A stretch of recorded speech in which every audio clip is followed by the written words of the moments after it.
All right, we're starting with breaking news. Davis police say a person of interest in the recent series of stabbings has been detained. So this is in the area of Pine Lane and Colby Drive. ABC 10's Alicia Machado is live in Davis right now, gathering all of that information. Alicia, what are you hearing and seeing right now? Yeah, well, Alex, neighbors I spoke with say they were watching from their windows as a person was detained and taken away from in a police vehicle right here on Pine Lane and Colby Drive, right over here near this fire hydrant. They say that there were several officers out here in this area.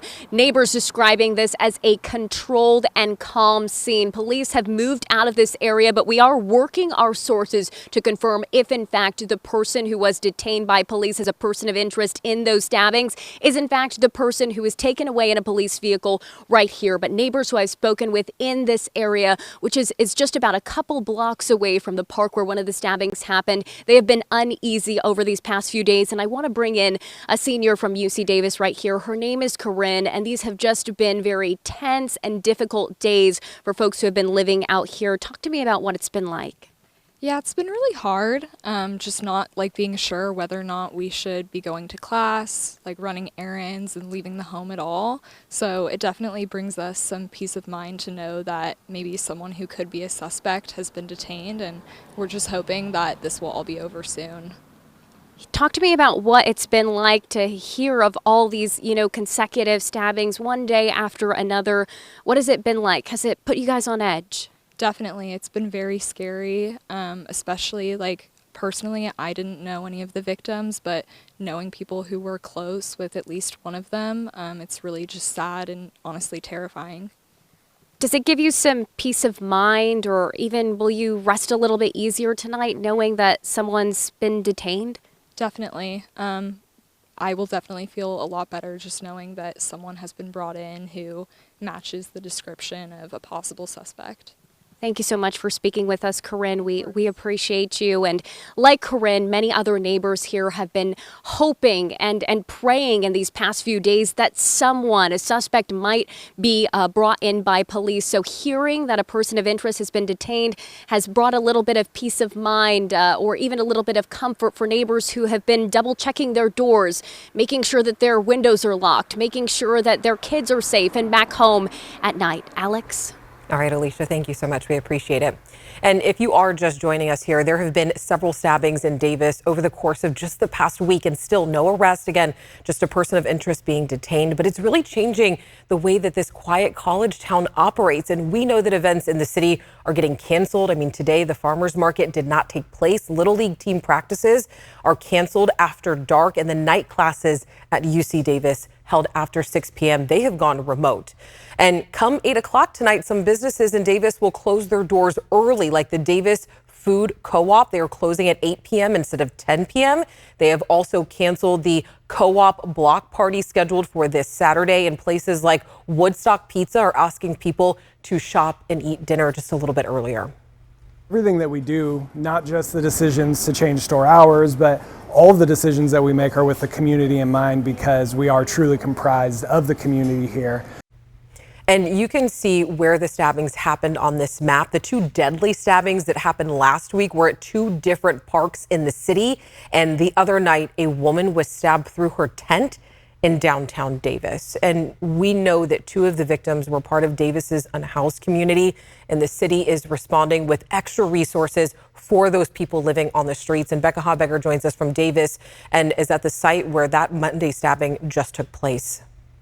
It's here, officials tell us, near 2nd and L Streets in Davis, where an unhoused woman was stabbed through her tent on Monday night. Let me say that again. She was stabbed through her tent, where she slept, her only barrier to the outside. Now, others in her encampment heard her scream. The attacker ran away, and she's recovering in the hospital tonight. But her stabbing, as well as the first stabbing, another unhoused man in Davis's Central Park, has the unhoused community here fearing for their lives. It's just shattering to, this kind of crime. It's crazy. And Bill Movey is part of the unhoused community here in Davis, where he has lived for nearly 50 years. Davis is a really laid-back community. He's living in temporary housing here at Paul's Place, a new 4-story housing and resource center. He moved in days before the first attack and says the unhoused community is on edge.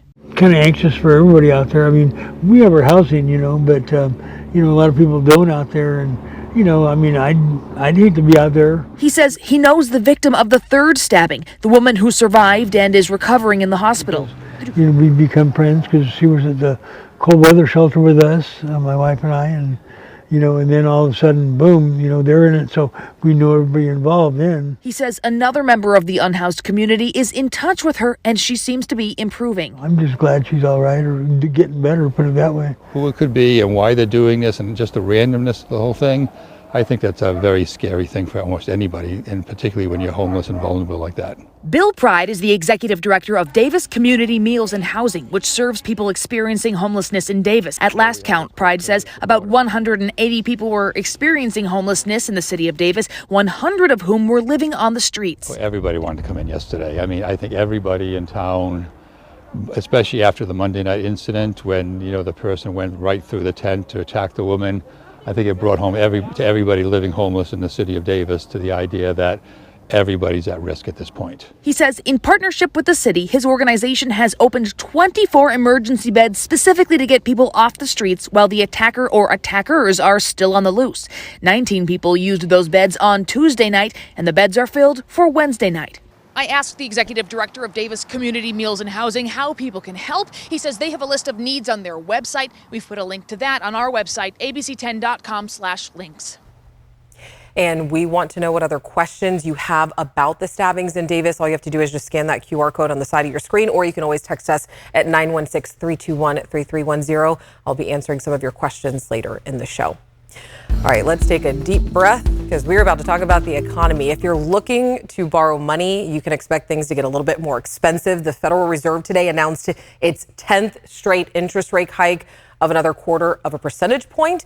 So for consumers, this means it will be even more expensive to borrow money for a business or to do things like buy a house or a car.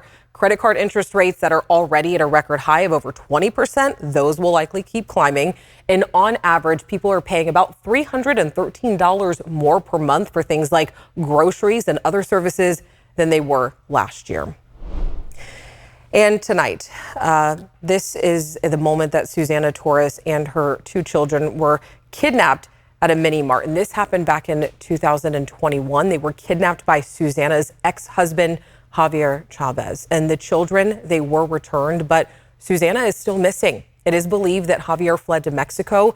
It's been 2 years, and Susanna's family now care for both of her children who deeply miss their mother. And tonight, her family tells us that they are not giving up hope on either side of that border.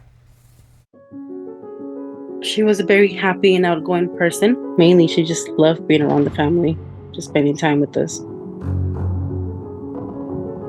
It's really sad, and it's difficult to even talk about her. We try to keep positive about her when the kids being around. As you know, she'll be here soon. She'll be back pretty soon.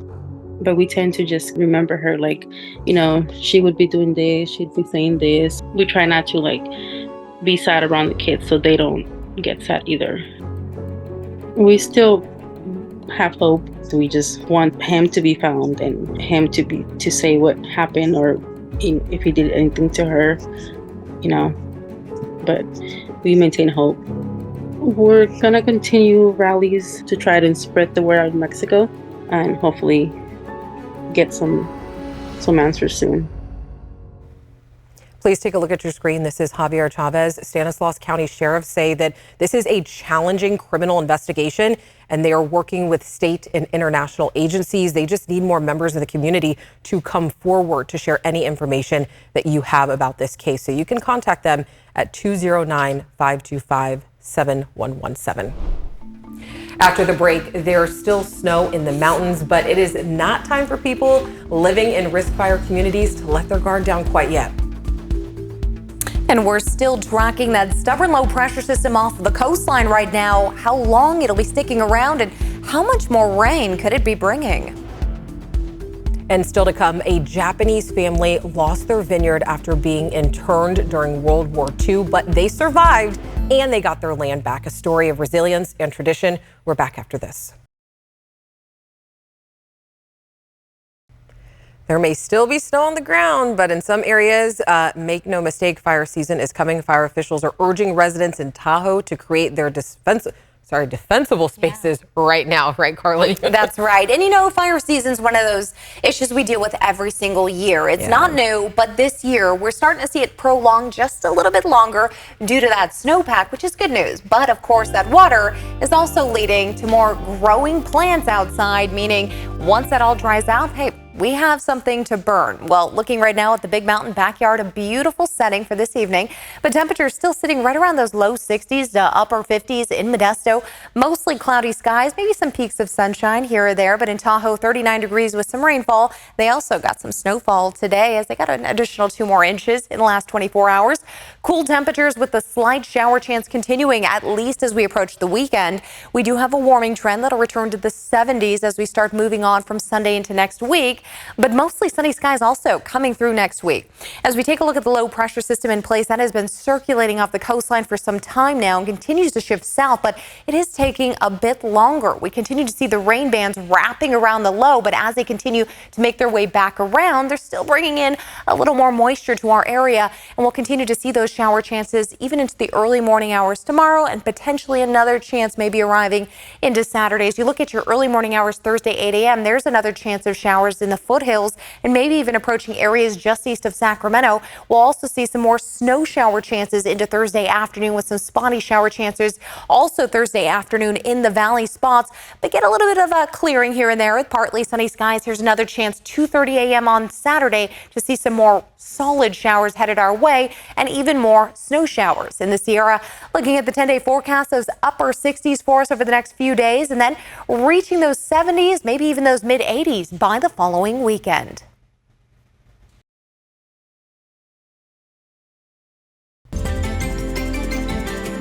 It's a story that spans 2 centuries of tradition. Japanese American-owned Mikami Vineyards has had roots in Lodi since 1896. And despite the Mikami family spending time in a Japanese internment camp, a period of time where they lost everything, including their freedom, our Devin Truby has the story of family resilience and how the 4th generation of grape growing is keeping the winemaking tradition going.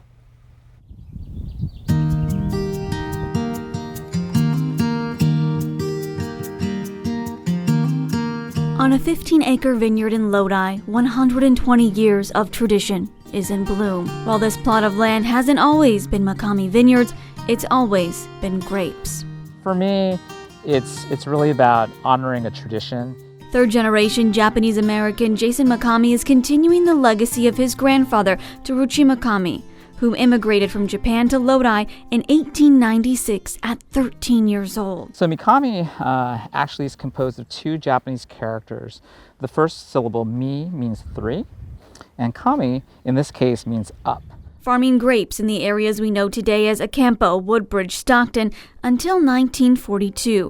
After the Japanese attack on Pearl Harbor military base in Hawaii, Japanese Americans on the West Coast were forced into internment camps. The Japanese Americans all had to effectively give up whatever property they owned to be incarcerated in these camps. And in my father's case, my father and grandfather, they were moved from Lodi to Rower, Arkansas.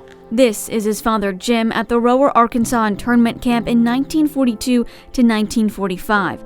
His mother, at the time facing another first in U.S. history. She was living in Hiroshima, Japan.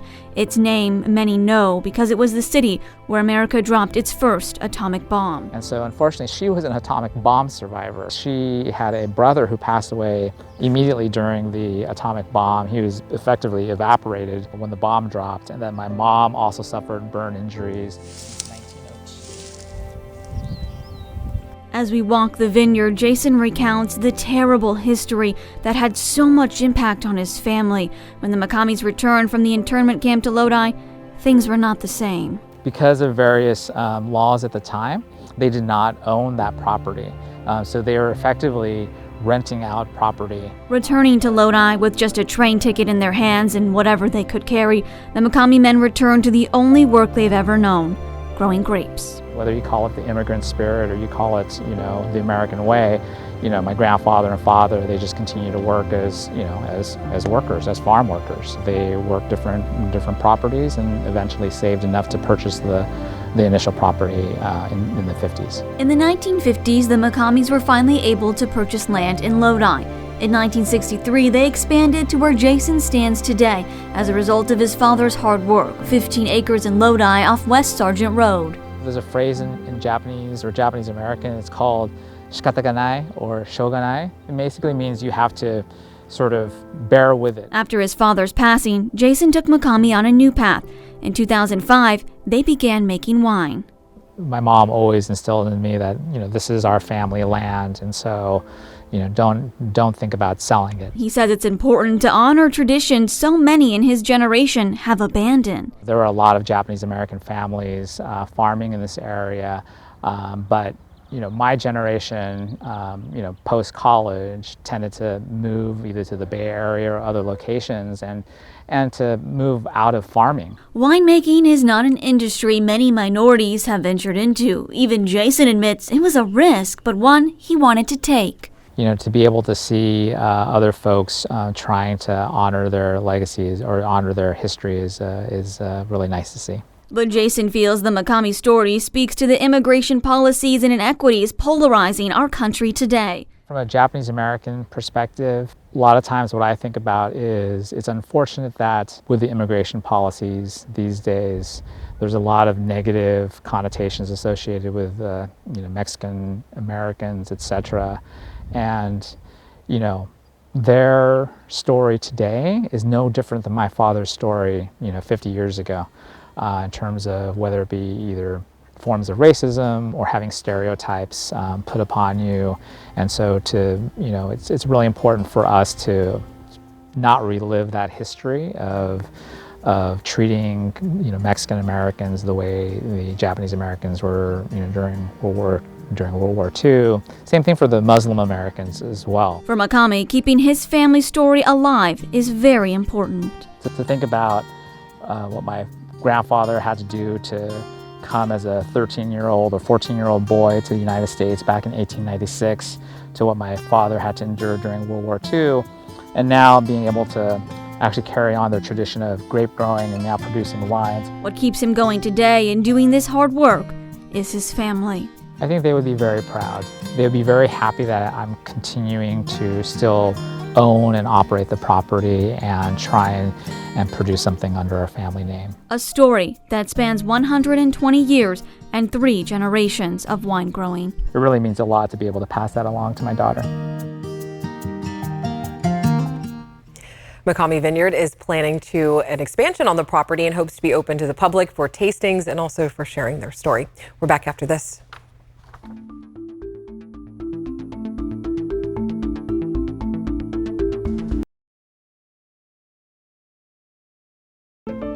As we follow the latest on the investigation into the multiple stabbings in Davis, we want to answer your questions that you wrote in. So Davis we had some people write in for some questions asking, does Davis have a homeless shelter to help keep the most vulnerable of their community safe? And what we know is the city of Davis opened emergency shelter beds Tuesday night in response to the 3 stabbings. In the city, it's provided about 24 emergency beds and meals for people willing to stay indoors.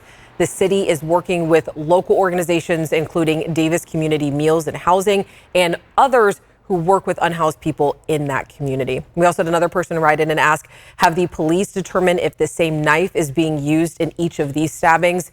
They haven't connected the stabbings to one weapon, but Davis Police Chief says that these 2 homicides, they were very brutal in nature, with both victims being stabbed numerous times. But for more information on this and the investigation and the response from the community, you can head over to abc10.com. If you have any questions about the investigation and you want us to look into it, you can always text us at 916-321-3310, or you can always send us an email at tothepoint@abc10.com. Have a great night. We'll see you tomorrow.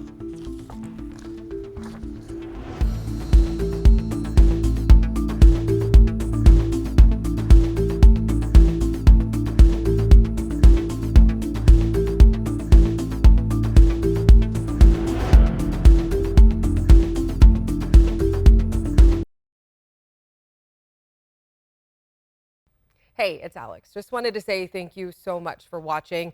I really love hearing from everyone, and I hope that you'll stay in touch. Reach out to me on Facebook at AlexBellTV, or you can email me at tothepoint@abc10.com, or you can even send me a text message at 916-321-3310.